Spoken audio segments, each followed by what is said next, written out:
Welcome, this is the 7 Days to Die Black Ops Outpost mod. It's a mod that adds a few things, including a new prefab. If you came here looking for the vanilla version, there will be a link down below, or you can look in the prefab section of the 7 Days to Die forums. It's essentially the same buildings. The only difference is you've got vanilla Zeds instead of the custom new ones that are in this mod. Also, if you're looking to do the mini challenge that comes with this mod, you may want to download that one first so you can loot it and have a look around and see what you're up against, that kind of thing. Or not, you can just jump right in and have fun and just get what you get, sort of thing. See what there is.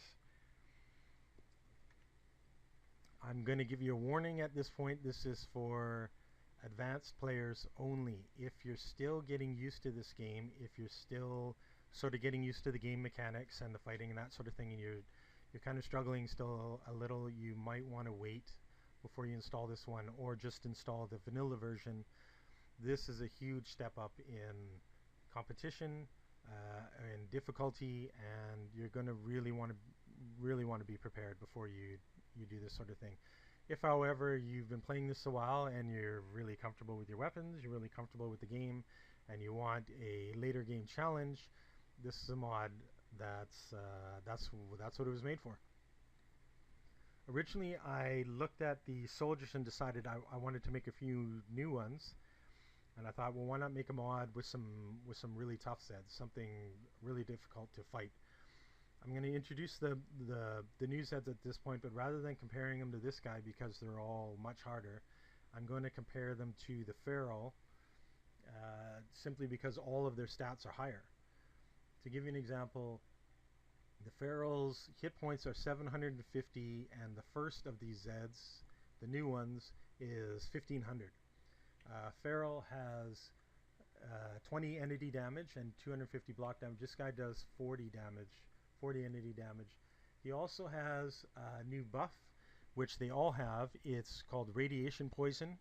You'll see a nuclear symbol, an icon pop up, and it doesn't affect your health, but it does drain your stamina. It lasts for about 15 seconds, and after 10 seconds you'll be at zero, even with maxed out everything. Even with 250 stamina, you're still going to get drained to zero, and you'll be staying that way for about 5 seconds. Doesn't sound like a lot, but when you've got a whole bunch of these guys coming at you, it can be a lot. It's still, though, 10 seconds is enough time to get out your machine gun and make some space, that kind of thing, just warning you ahead of time. They also, a lot of these zombies have an increased chance to cause bleeding. This guy has double the chance of a Feral. Most of them are like that. And the only saving grace is a few of them have less stun chance. This guy has 25.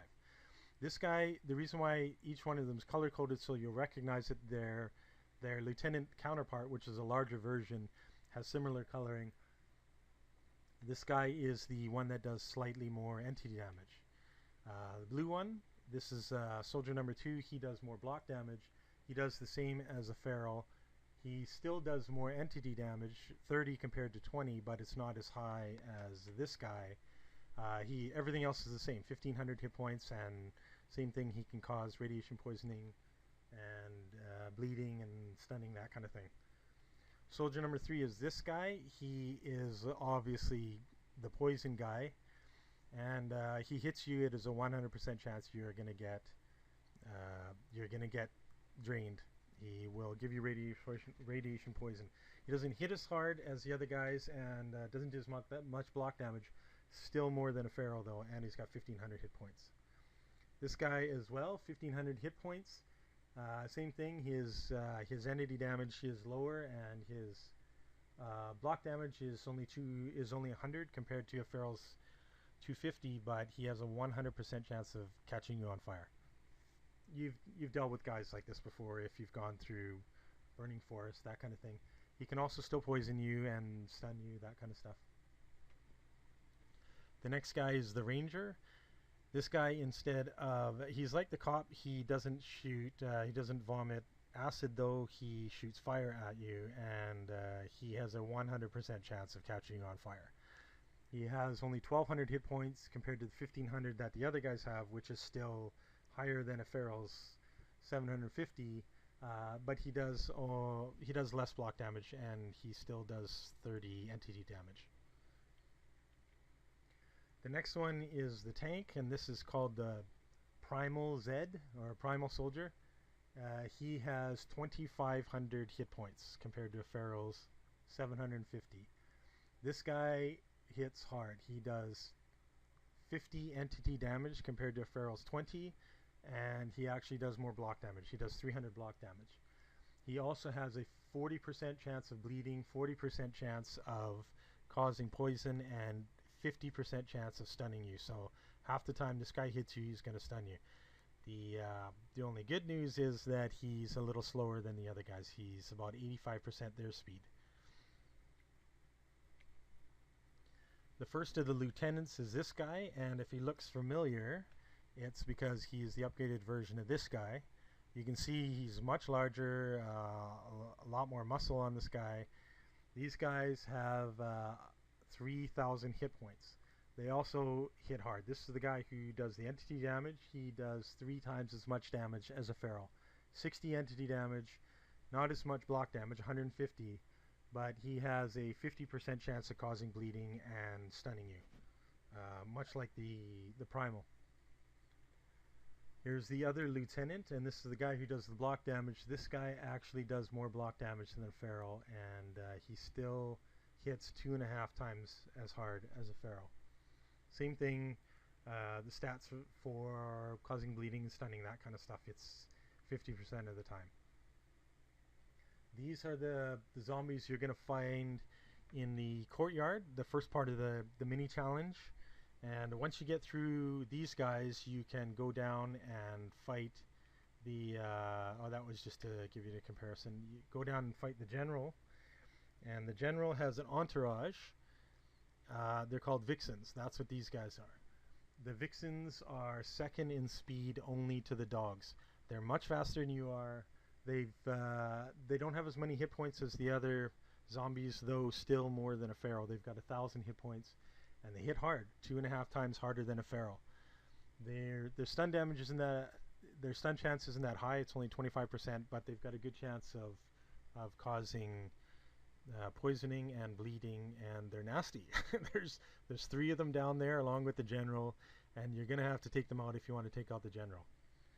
And finally, here is the big bad boss. And to give you an idea how big this guy is, there's your regular soldier.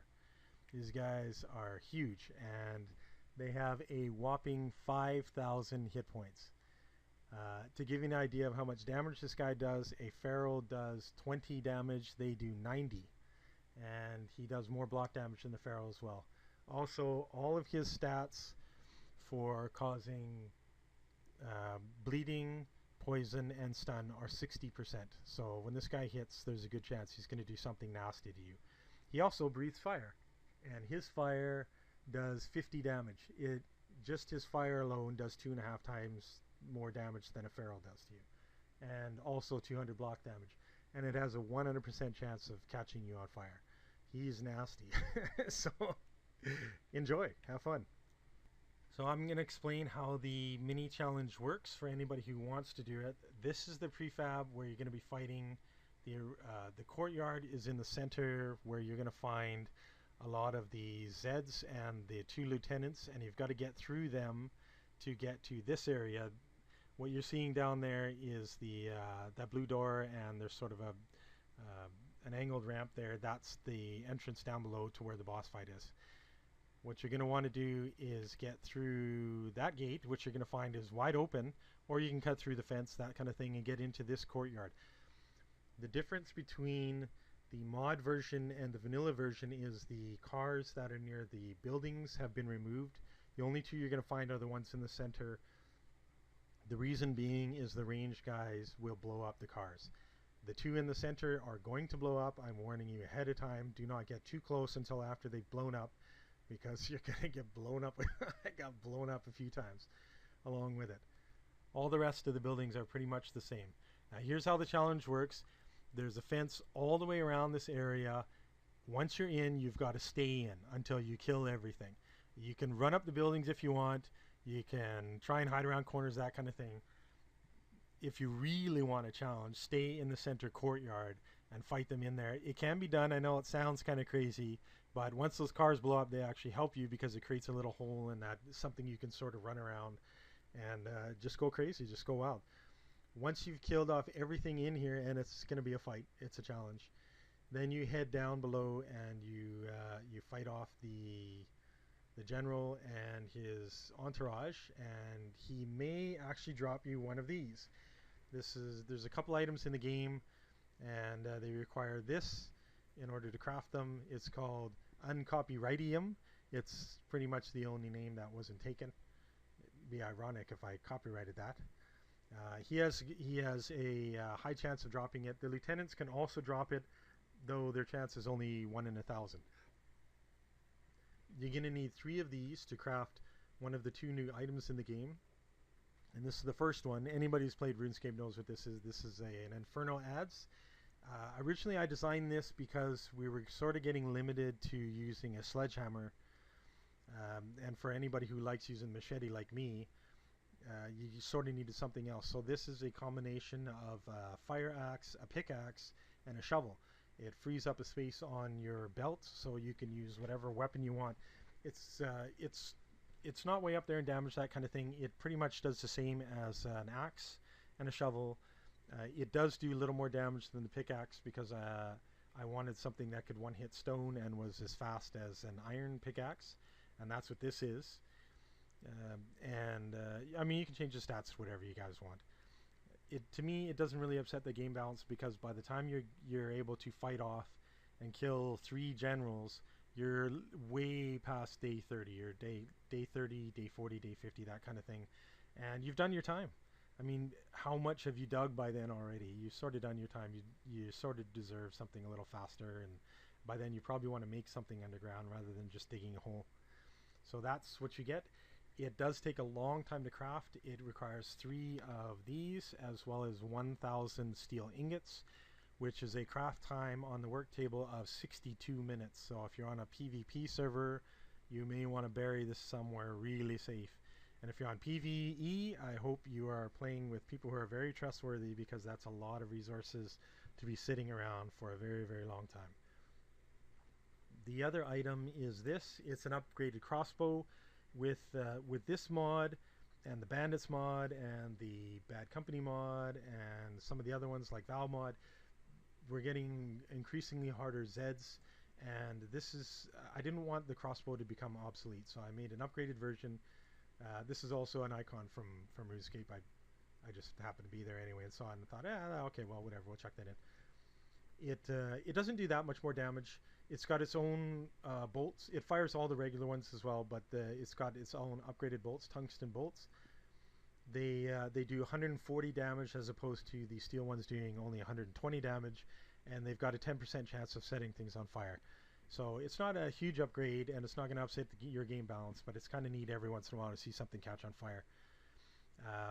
It has a craft time of 31 minutes because it takes 3 of these guys as well, and 500 steel ingots. It also has the benefit of zooming in farther than the sniper rifle, which is kind of nice, which is why I like it the most. So that is the 7 Days to Die Black Ops mod. It's a huge step up in competition. You can also take those ads and add them into your spawner. I added a file for entity classes. You can just pop that in, have a look at it and see. I adjusted the ratios compared to the difficulty level of each one, so you can see which ones are harder, that kind of thing. It's made it easy for you to add it. You don't have to add the entity classes XML file, but all the rest you just basically pop in and away you go. So enjoy. Let me know how it goes. Please post in the forums how your challenge went. I want to know if you guys can make it, you know, if you made it first time, or you had some you know, if you got blown up by the cars like I did, that kind of stuff. Let me know how it goes, and if you enjoy it, share it with your friends.